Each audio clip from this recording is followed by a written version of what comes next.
அனைவருக்கும் இனிய வணக்கம். திருவண்ணாமலை நீர் மருத்துவம் ஞானலட்சுமி குடில் மன்சூராபாத் கிராமம் 9626034055 நம்பரிலே அழைத்து மகிழவும். ஜாதி இரண்டொழிய வேறில்லை சாற்றங்கால் நீதி வழுவார் நெறிமுறையில் மேதியின் இட்டார் பெரியோர் இடாதார் ஈகுலத்தோர் பட்டாங்கில் உள்ளபடி உலகில் இரண்டே ஜாதிகள் உண்டு.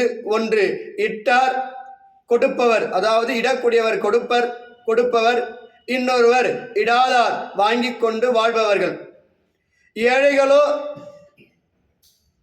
கொடுப்பதினால் பெரியோர்கள் பணக்காரர்கள் அரசாங்க உத்தியோகர்களும் தர்மகர்த்தா முறையில் வாழ்ந்து மனித சமுதாயத்திற்கு பெருமை சேர்க்க வேண்டும்.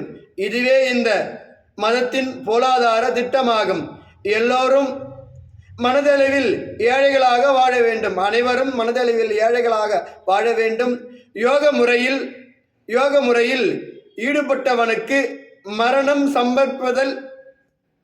சம்பவித்தல் கிடையாது. யோக பிரசிஸ்தான என்ற தகுதியோடு மறுபிறவியில் அந்த யோகி தன் முயற்சிகளை தொடருவான் என்று பகவத்கீதை சொல்லுகிறது. பசித்திரு, தனித்திரு, விழித்திரு என்ற முயற்சியில் தனித்திரு என்பது மிக முக்கியமான நிலையாகும். தனித்திருக்கும் யோகியை சுற்றி நல்ல தெய்வங்கள் எப்பொழுதும் சூழ்ந்து கொண்டிருக்கும். தனிமையில் ஒரு மனிதன் பழகி வாழ்ந்தானால் அவன் யோகி போல வாழ்கின்ற போது அனைத்து தெய்வங்களும் அவனை சூழ்ந்து காத்தருளும். மற்றவர்களுக்கு நல்லதே செய்யக்கூடிய மாபெரும் ஆற்றல் சக்தி கிடைக்கும் என்பது இந்த புத்தகத்திலே அருமையான கருத்தாக நமக்கு கொடுக்கப்படுகிறது. அதுதான் வேதாந்திரி மகரிஷியில் இருந்து ராமலிங்க அடிகளார் ஆவி சத்திய சாய்பாபா வரை சீடர் சாபிபாபாவின் ஆவிகள் ஆதரவு ஸ்பிரிட் பேட்ச்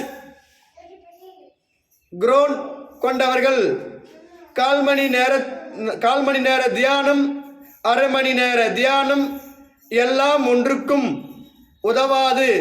எந்த யோகி உணவையும் நீரையும் உண்பதை நிறுத்தி மாதக்கணக்கில்